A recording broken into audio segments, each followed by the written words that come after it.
Hi guys, welcome back. Sorry, I had like an emotional breakdown. This is better than talking to my therapist.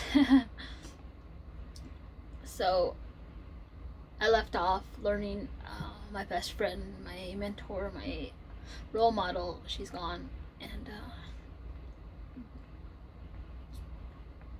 I was just devastated. I was heartbroken. Like literally, my heart hurt so bad, and so they found a set of remains. Detective J, like I mentioned in my last video, he had said that. And so they were gonna send our DNA off to see if it was a match with her. They had like a 98 or 99% chance of knowing it was her because they took her dental records from the hospital that I eventually started working at, and they matched her dental records with the remains that they found. So it had been so long, and they just kind of explained it like the elements decayed her body, and it wasn't her body anymore. It was just remains basically. So they didn't really go into any detail. I don't know what they found, but they like obviously they found her skull, and they did the dental match and records on her, and confirmed it was her. And the DNA from us was just like the final whatever 0.1% that they needed, or 1.0% they needed to confirm it was her. So they said since we were sisters, our DNA profiles were a lot alike. I haven't really researched it. I just remember them mentioning that. And so that was like September, I said. So October the next month, I started at the hospital. And that day, the detective Jay, like I said, called me, and so October 18th of 2013 was the day I started, and that was the day he called me, and he said that the other whatever 1% chance of confirming it was my sister was proven in our DNA testing. So it took like a month for the DNA match to go through, and they said it was her. They were 100% positive this time that it was my sister that they had found. So we don't know what to do. We let her kids know, we let the family know, the ones that weren't there at the meeting basically, and the kids took it really hard, and like losing your parent. Thankfully my parents are still with me. I haven't lost my parents, but if you've lost a parent, they're so young too. No, you don't wish that on anybody. You don't wish any type of grief like that on like your worst enemy. You just don't. So since my oldest nephew was over 18 and my sister wasn't married anymore, he was her basically planner for her funeral, like her service and everything. So he had to okay for her remains to get shipped back to my mom and dad. He had to do the approval and decide we did cremate her, that he wanted her cremated. Well, that was the only option. Like they were, my parents, as bad as they wanted to see her remains, they said no, it's like decomposed, decayed. If you try to view them or get near them, there's so many toxins and chemicals, and it's just not safe. It's not advisable. And as broken as my mom and dad were, they still wanted to see it, but they just advised them not to. So they finally took their advice and said okay. So she had to be cremated. So my nephew and my mom planned her funeral service basically, and so since I was a board member, Pastor John, like I said, my sister was one of the very first people that joined his church. They helped start up this church, and he knew her personally. He was her pastor too before everything went down, and we asked him to officiate her service, and he did, which was really nice of him. And we had it I think in November of 2013. I can't remember the exact date. I have it on my phone, my old phone somewhere. So we flew my nephew down. Like I said, he moved with his dad out of state. We flew him back down, picked him up at the airport. I think I was working, so my mom and dad picked him up. And then he was going back that weekend, so I was able to go with them to drop him off at the airport in the next biggest town over. And so I was in charge of the slideshow, so I don't know if you guys have gone to a funeral service with a slideshow and have like all their pictures. So we were able to get her pictures scanned, like her older pictures that we had of her and when she was growing up. And I remember not sleeping the night before the service. I was like trying to work on the slideshow. I was an emotional wreck. I didn't sleep, I remember. So the day of the service, I get up, I get dressed, and that was the last time I wore that dress. It was just a bad memory. I don't want to have anything associated with that dress after that day. And so I'm in the back. I'm trying to finish up the slideshow that should have been finished, and I'm a very bad procrastinator, and I don't know how to fix the audio on it. So when I'm playing it, it's recording the audio, like as if like when I'm talking now, it would be recording. And so it was picking up all this background noise and all this audio. So I was like trying to, everybody was coming in and out and like giving their condolences, saying hi to me, and you just hear these voices looping over, which was supposed to be like a song I was gonna play, and it was freaking out. I didn't know how to fix it. My nephew was really good at computers, so he came back and he ended up fixing it and removing the sound on it and putting like the song on it instead. And then so I went back out there and we played it, and it was really emotional. And we had like 2 rows, I remember, specifically on the left hand side, and the what is it? I just said it, in the synagogue, or and that was supposed to be reserved for family members, but for whatever reason, all of our family didn't want to sit in the first 2 rows on the left hand side. Like, we were all packed in on the right side for whatever reason. Nobody really wanted to sit on the left, and it was just really crowded. So my husband, the first husband, Joe, we were still legally married, and he attended her service, so he didn't have a place to sit. I remember one of my sister's good friends was sitting on the right side of my parents, and they had to like kind of make room for me to sit in the front row with them after the slideshow. And so it was kind of like a big mess. It was just scattered all over the place. I don't really recall much of that day. I kind of blocked it out. I don't know if I repressed it. And like I said, it's been almost 9 years now, and so it was sad.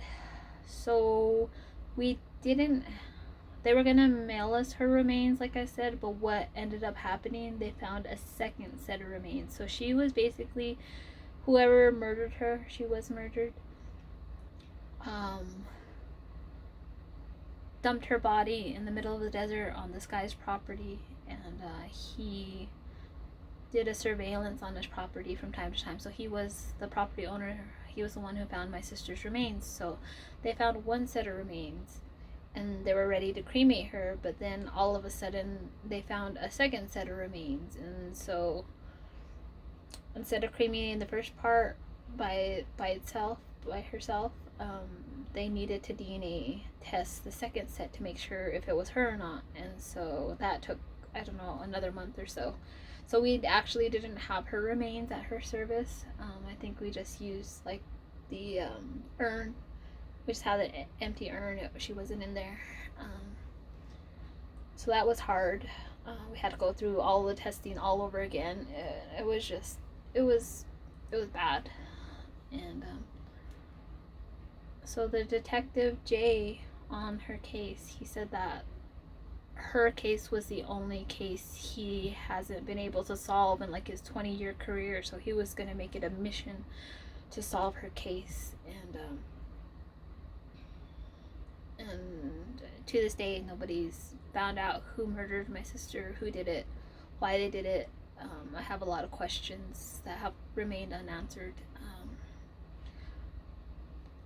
So it was really hard just not knowing who did it. Like, somebody murdered my loved one, why isn't somebody in jail? And they had like all these different theories, like, oh, it could have been like this drug lord or this biker gang leader, or and they didn't point the finger at her boyfriend at the time.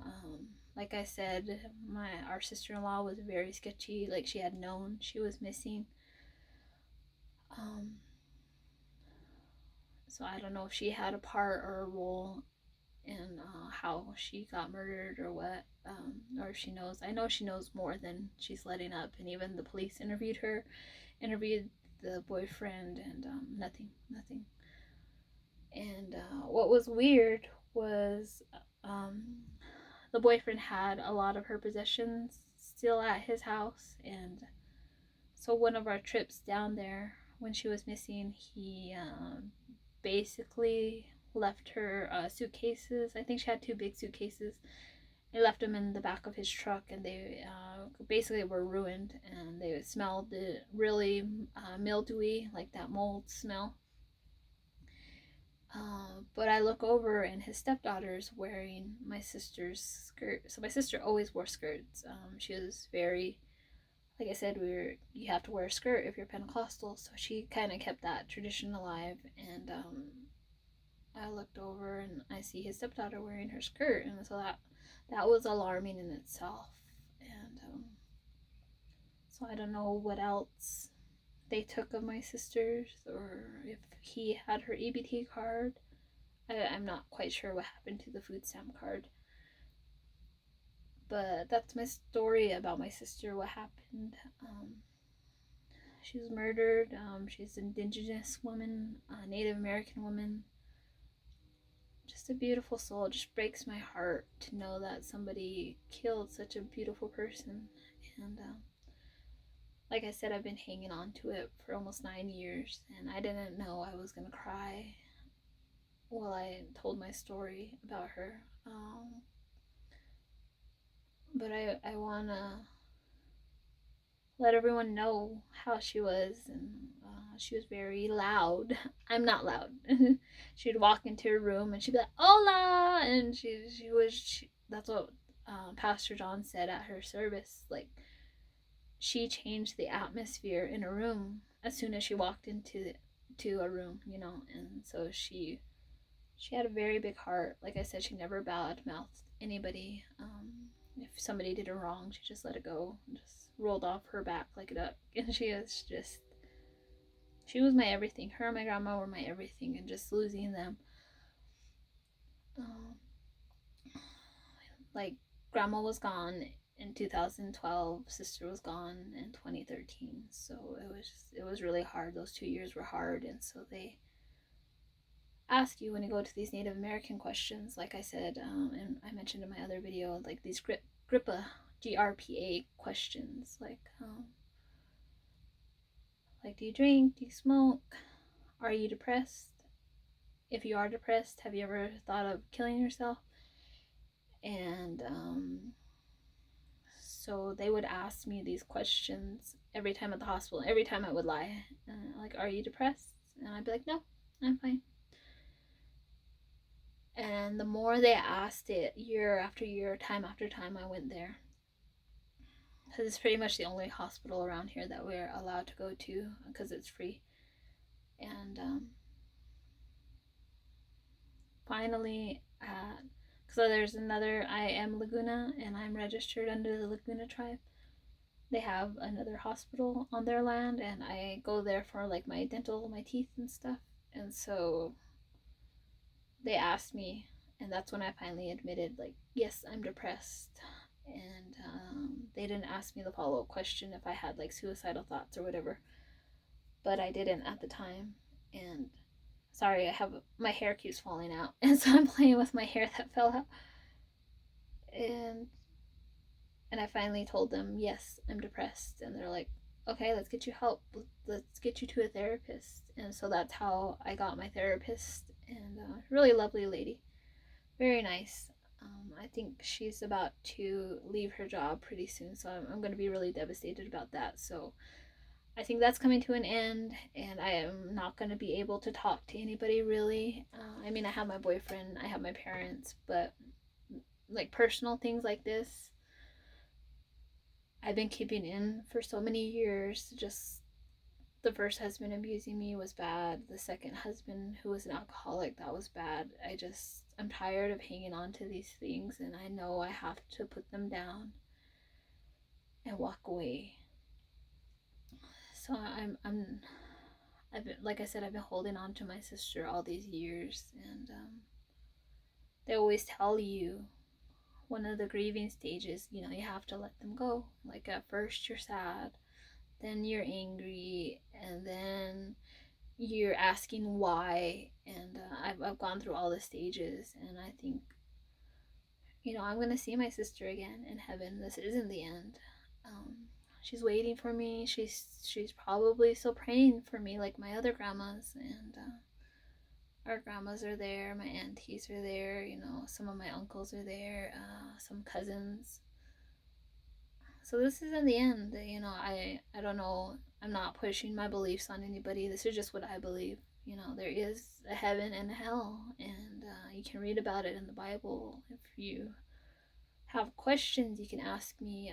Go to your local church and ask them questions. I'm sure they'll talk to you if they're open.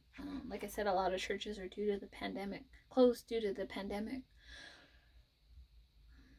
But I know I'll see my sister again one day. I know she's waiting for me with my grandma, and I know they still think about me as much as I think about them. Like, it was really hard. One of the ladies that we had gone to church with at first, we went back to that church for whatever reason. I can't remember. I think her ex-husband had still been going there for a time, and one of the nephews had a presentation. I can't remember why we ended up back at that church, but we did.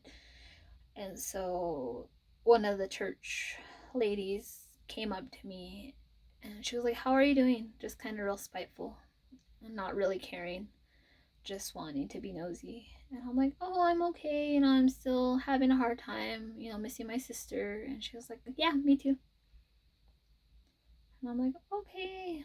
And I was trying to end the conversation, trying to be nice and cordial. And she said, "I think about her every day." I'm like, "Oh yeah." I was like, "Me too."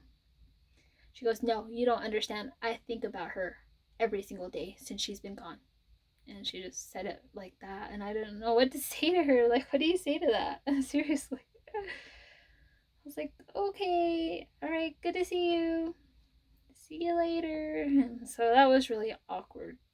But just for her to say something like that was really weird. So I don't know if she was saying that to hurt my feelings or get on my nerves, or I have no idea.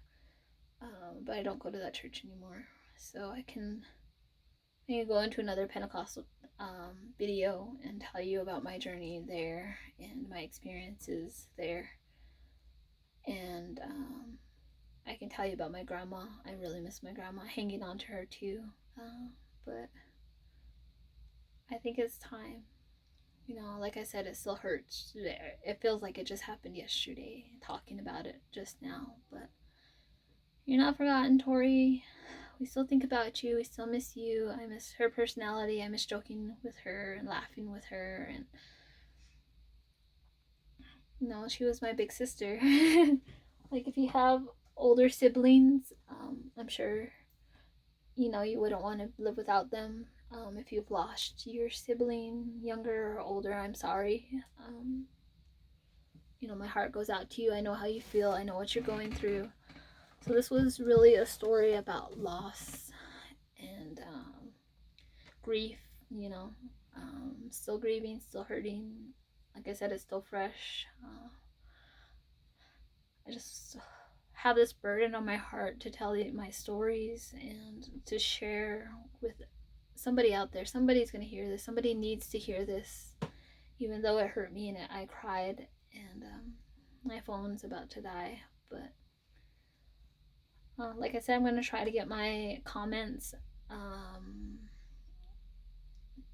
be able for you guys to leave comments on my videos. For whatever reason on my phone, it's not letting you guys post comments. So as soon as I get that back online and on board, comment, like, subscribe, share your stories. If you need somebody to talk to, I'm pretty much open. Like I mentioned in my other videos, I started a job last month. I'm gonna try to make time to make social media my platform, get my voice out there, get my stories out there. And this is the story of my sister. She, like I said, she is a beautiful soul, so pretty, and just so loving. She had a very good spirit, a very good heart. And again, it breaks my heart knowing somebody took her out of this world for whatever reason. And I know she repented before she died. I know she's in heaven. She's in glory. She's with Jesus, and she's living her best life. So that's all we can hope for, is to make it to heaven, see our loved ones again. Like I said, if you have any questions about the Pentecostal background, you can ask me. You can go to your local church, whether it's Baptist, Episcopalian, Catholic, whatever your preference is. I'm not saying you have to be Pentecostal or go to a Pentecostal church. If you're truly seeking God, you'll find Him. And just pray. Prayer always helps me. That's the only thing that gets me through the day, is my grandma's old prayers, my sister's old prayers for us. But yeah, again, I'm Susie. Thanks for listening to me ramble. That's all I'm doing this week, is just rambling to my phone and sitting in front of a ring light and telling my story. So if you're hurting, it's okay. It's okay to miss loved ones. I know it hurts, I hope it gets better for you. I hope, they say time heals all wounds, but I know that's not true. I'm still hurting. Like I said, it's been almost 9 years and I'm still hurting. But I hope you get through this. I hope things get better. Don't give up. This isn't the end.